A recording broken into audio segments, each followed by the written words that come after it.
votre série Le pouvoir de l'espérance continue. L'objectif fixé au travers de ces réflexions, c'est de permettre à chacun de nous de grandir dans la connaissance de l'espérance chrétienne. Aujourd'hui, notre sujet a pour titre « Donnez-moi ces larmes pour l'arroser ». Un proverbe dit qu'on ne tire pas sur une plante pour la faire pousser, on l'arrose et on la regarde grandir patiemment. L'espérance, c'est un peu comme une plante. Il faut l'arroser pour la garder vivante et la faire grandir. Il faut l'arroser avec les larmes de Jésus. Pour comprendre cette image, il faudrait se rappeler que l'espérance chrétienne repose sur une promesse venue du Seigneur, la promesse qu'un jour, le monde sera régénéré, refait à neuf. Dans ce monde, il n'y aura plus de place pour la violence et la maladie, plus aucune souffrance, plus de mort. La vie sera douce et sans fin. Cette promesse, c'est Dieu qui l'a fait et qui la répète souvent. On la trouve notamment dans le livre de l'Apocalypse, au chapitre 21 et au verset 5. La Bible dit, « Alors celui qui siège sur le trône déclara, « Maintenant, je fais toutes choses nouvelles. » Puis il me dit, « Écris ceci, car ces paroles sont vraies et dignes de confiance. » C'est le Père et le Fils qui font cette déclaration. Parce que vous avez noté que la déclaration vient de celui qui siège sur le trône.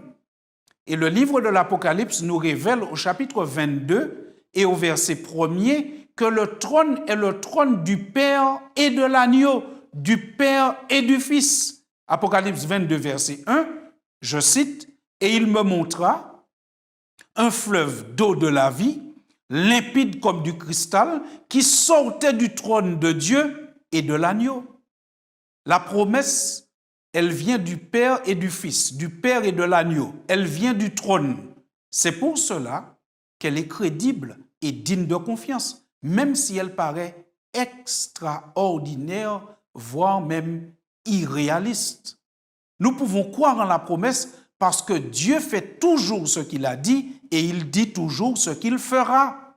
Alors certes, aujourd'hui, cela nous paraît complètement irréaliste, mais si nous nous projetons un peu et que nous arrivons à faire un retour vers le futur et que nous allons jusqu'au XVIe siècle, par exemple, si au XVIe siècle, vous imaginez quelqu'un qui apparaissait et qui disait aux autres, bientôt, il y aura une petite boîte qu'on va appeler téléphone portable et avec cela, on pourra appeler quelqu'un à l'autre bout du monde, même dans l'espace. Parce qu'il y aura des navettes qui iront dans l'espace. Il y aura des objets en orbite.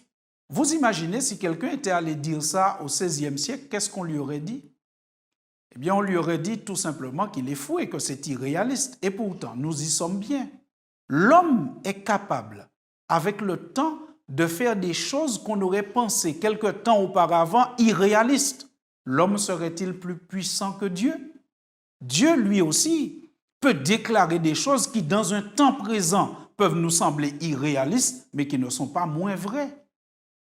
Vous savez, la promesse, elle est vraie parce qu'elle repose sur Dieu et elle vient de Dieu. Et parce que Dieu est amour. Oui, Dieu est amour et la souffrance de l'homme ne peut laisser Dieu insensible indéfiniment. Lorsque l'homme souffre, Dieu réagit. Cela se vérifie dans les évangiles. L'apôtre Jean raconte dans son évangile que devant le désarroi d'une famille endeuillée, devant le tombeau de son ami, Jésus ne reste pas sans réaction. Voilà ce qu'il dit de la réaction de Jésus devant la souffrance d'une famille. Jean 11 au verset 33. Jésus, la voyant pleurer, la sœur du mort, elle et les Juifs qui étaient avec elle frémit en son esprit et fut tout ému. Devant la souffrance humaine, Jésus est troublé, ému, révolté, remué au plus profond de lui-même et il ne reste pas sans réaction. Il est bouleversé au point de pleurer. Jean 11 au verset 35 dit, dans cette situation, Jésus pleura. Alors ce n'est pas seulement la scène qui se déroulait sous ses yeux qui occasionnait les pleurs du Christ. Son cœur était transpercé par la douleur de la famille humaine de tous les siècles et de tous les pays. Jésus, présent devant le tombeau de Lazare, voyait déjà nos souffrances aujourd'hui. Lorsque Jésus pleurait, ce n'est pas parce qu'il est faible.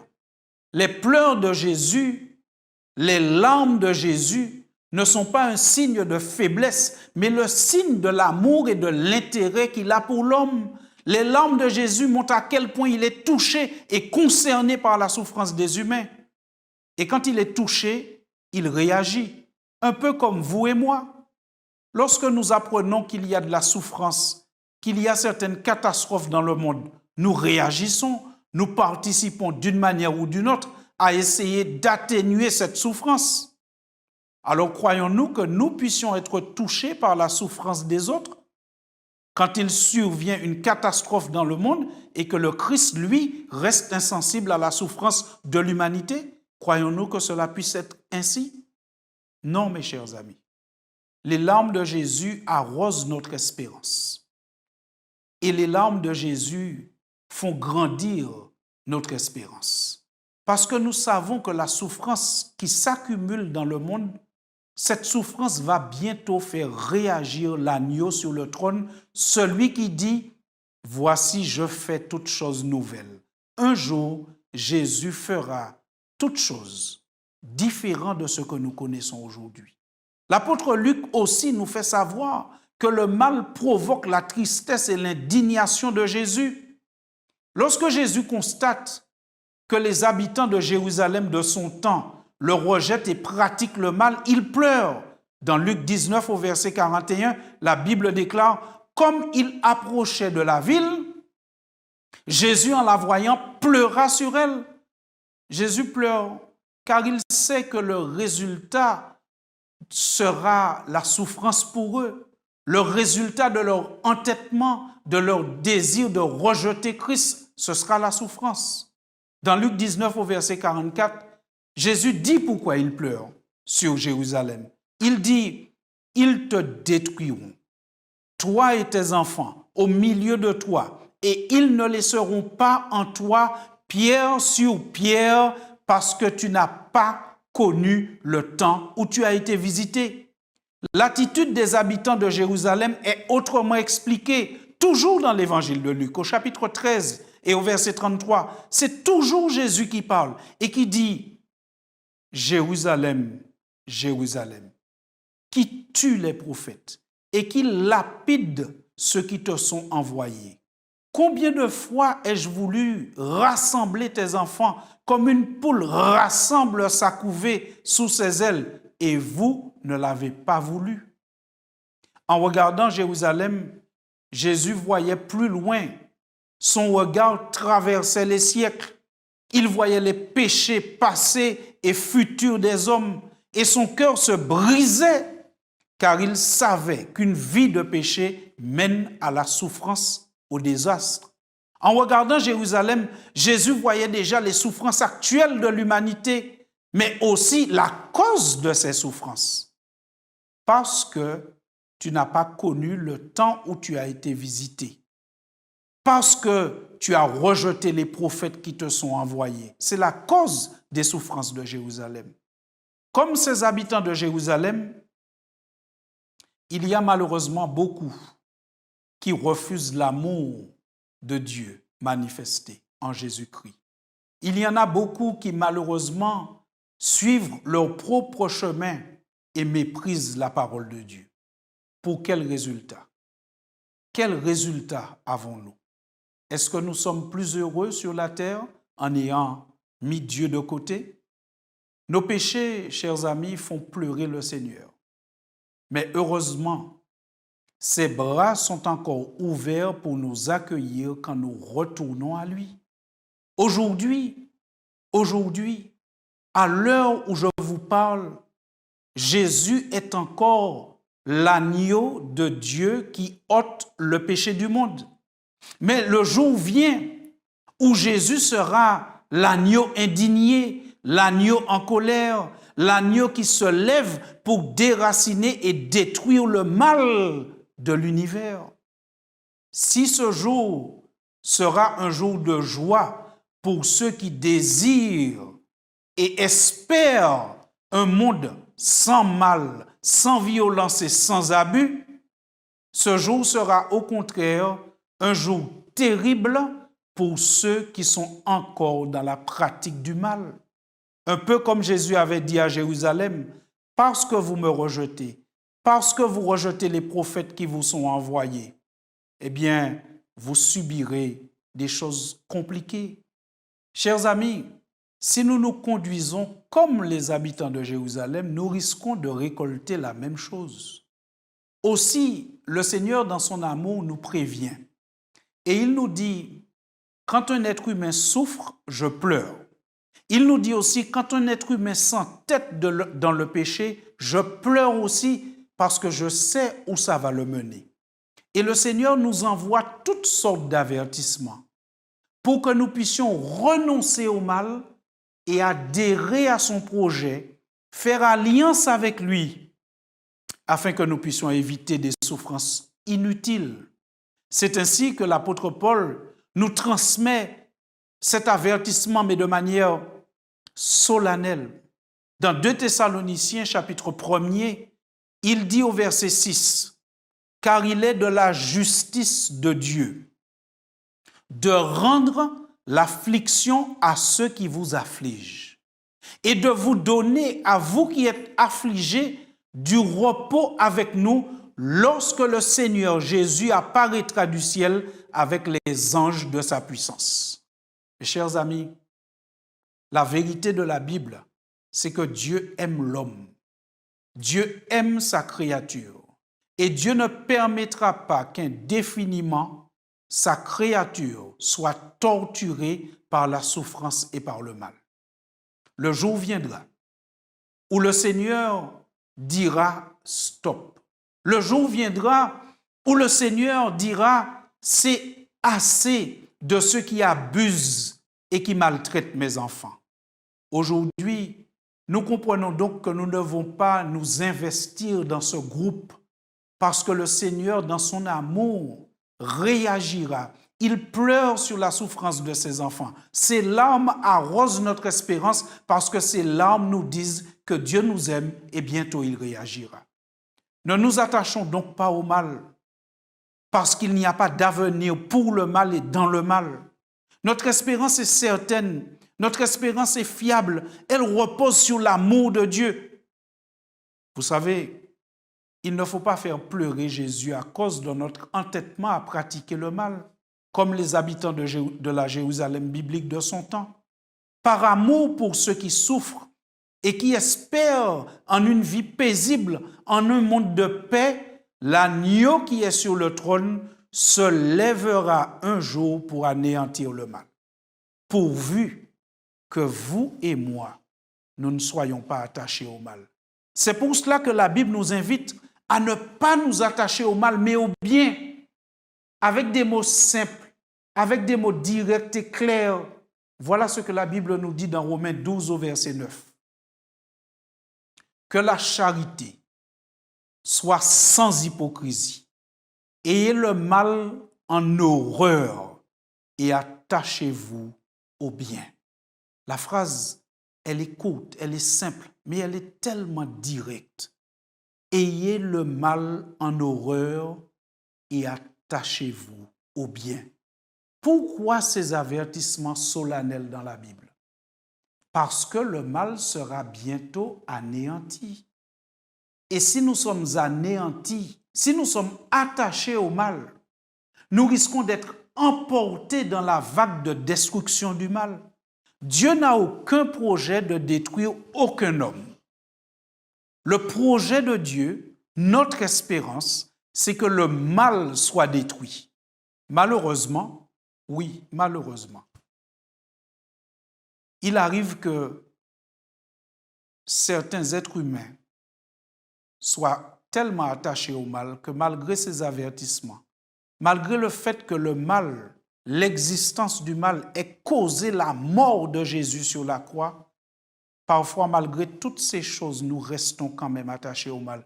Mais le Seigneur appelle solennellement, alors que nous voyons bien que la société connaît des difficultés inextricables, alors que nous voyons bien qu'il y a le règne du mal qui augmente, mais le Seigneur dit, le mal ne dominera pas toujours. Le Seigneur dit, ayez le mal en horreur et attachez-vous au bien. Autrement dit, nous trouvons cette même déclaration dans Éphésiens chapitre 5, verset 1er et verset 2. Nous sommes invités à devenir les imitateurs de Dieu comme des enfants bien-aimés. Nous sommes invités à marcher dans la charité, à l'exemple de Christ qui nous a aimés et qui s'est livré lui-même à Dieu pour nous comme une offrande et un sacrifice de bonne odeur. Chers amis, l'amour de Dieu se vérifie dans le fait qu'il dit toujours ce qu'il fera et qu'il fait toujours ce qu'il a dit. Dieu, dans son grand amour, cherche par tous les moyens à nous rendre conscients qu'il revient bientôt en Jésus-Christ. Il revient pour faire toutes choses nouvelles. Il revient pour remettre les choses à leur place. Il revient pour détruire le mal et instaurer son royaume. Alors entendons cet appel du Seigneur. Ayez le mal en horreur et attachez-vous au bien. Entendons cet appel du Seigneur. Devenons donc des imitateurs de Dieu comme des enfants bien-aimés et marchons dans la charité à l'exemple de Christ. Aujourd'hui, c'est Christ qui doit être notre exemple. Pas tous ces héros ou super-héros, pas toutes ces célébrités, mais c'est Christ le modèle. Parce que le modèle de la société sans Christ, nous voyons bien que ça mène à un échec, à de multiples souffrances.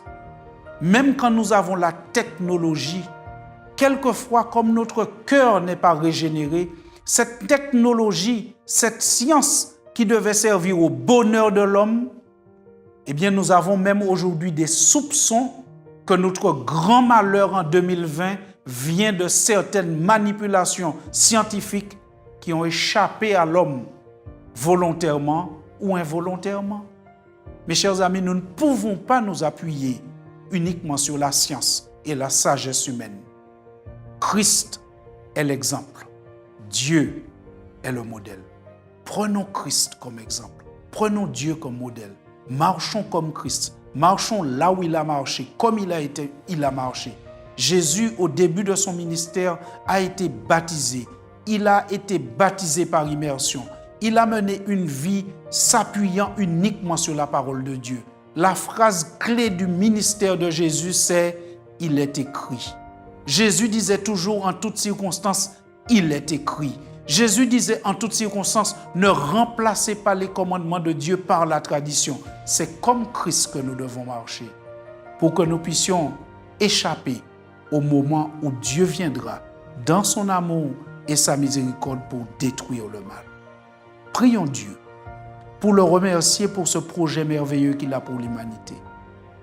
Et prions aussi pour que nous soyons des imitateurs de Christ. Prions ensemble. Seigneur, merci pour ta parole. Ta parole qui nous dit ce que tu feras bientôt. Ta parole qui nous donne cet avertissement solennel. Craignez Dieu et donnez-lui gloire, car l'heure de son jugement est venue. Seigneur, dans ton amour, tu vas juger le mal. Dans ton amour, tu vas délivrer tes enfants. Ô Seigneur, nous voulons être délivrés le jour où tu te lèveras. Nous ne voulons pas être condamnés. Aussi nous te prions, remplis chacun de nous de ton Saint-Esprit afin que nous puissions haïr, détester, nous éloigner du mal et que nous puissions nous attacher fortement au bien, nous attacher fortement à Jésus-Christ qui est la source de tout bien. Seigneur, entends notre prière parce que nous te la faisons pour te rendre gloire et au nom de Jésus. Amen. Chers amis, nous avons reçu de la part du Seigneur une invitation solennelle. Acceptons cette invitation. L'invitation, c'est « Marchons dans la charité » à l'exemple de Christ qui nous a aimés et qui s'est livré lui-même à Dieu comme une offrande et un sacrifice de bonne odeur. Christ s'est sacrifié pour nous. Sacrifions le mal pour le Christ. Que Dieu nous bénisse. Amen.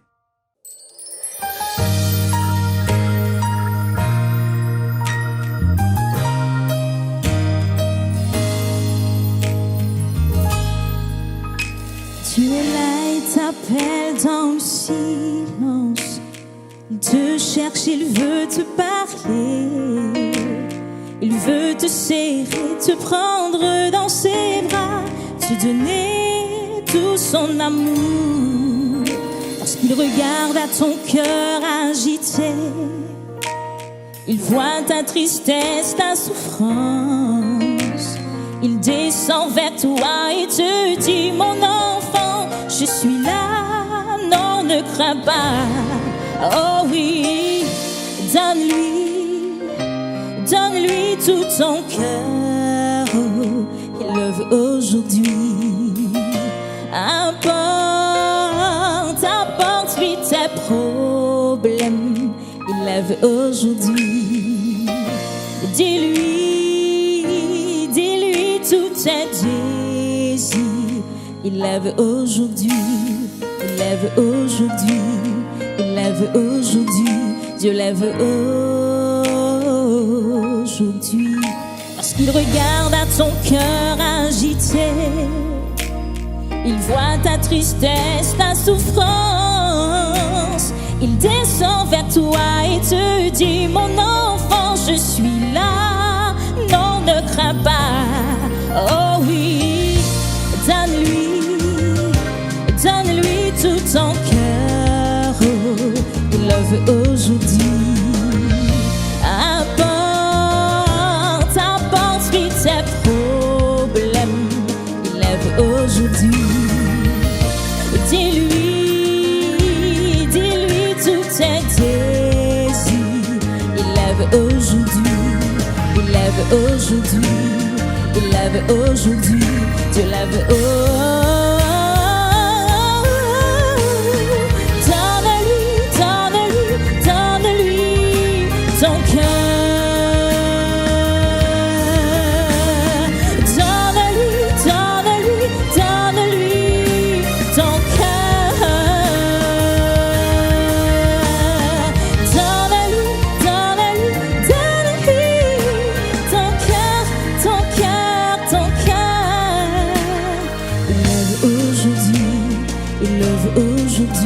Dieu le veut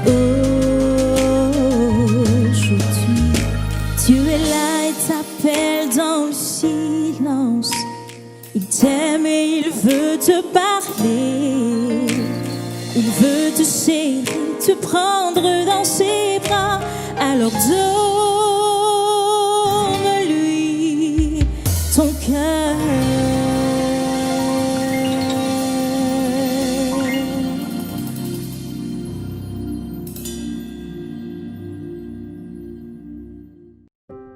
Appelez le 08 05 288 389 chaque jour de 9h à 21h.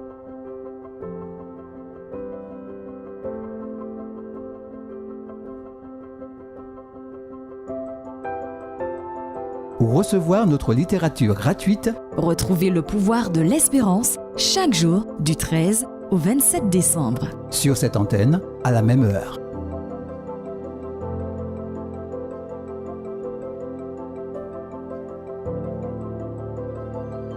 Vous avez apprécié cette émission? visitez-nous au www.lepouvoirdelespérance.org.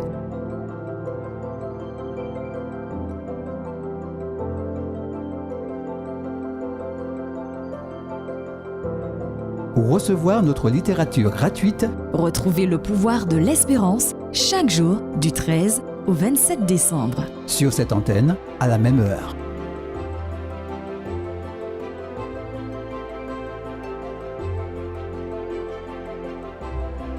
Appelez le 08 05 288 389 chaque jour de 9h à 21h.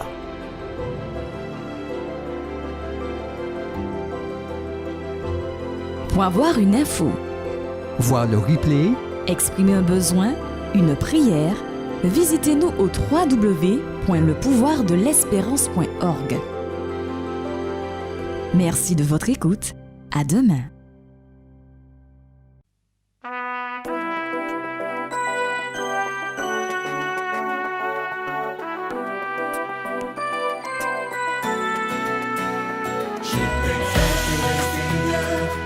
Tu m'as relevé, tu m'as redonné la force d'espérer en des cris de joie. Tu as changé mes pleurs, tu m'as redonné la foi, tu as dissipé mes peurs. Je te glorifierai, je te chanterai, je te célébrerai tant que je vivrai. Tu m'as donné tous ces croix.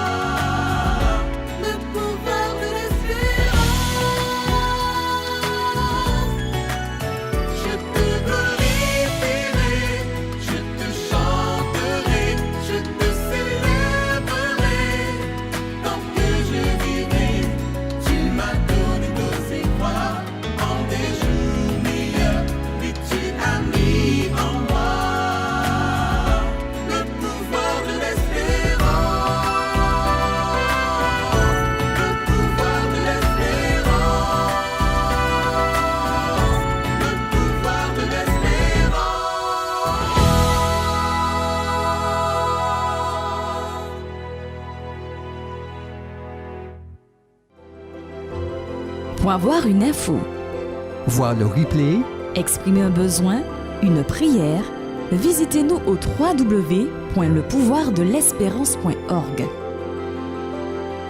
Merci de votre écoute. À demain.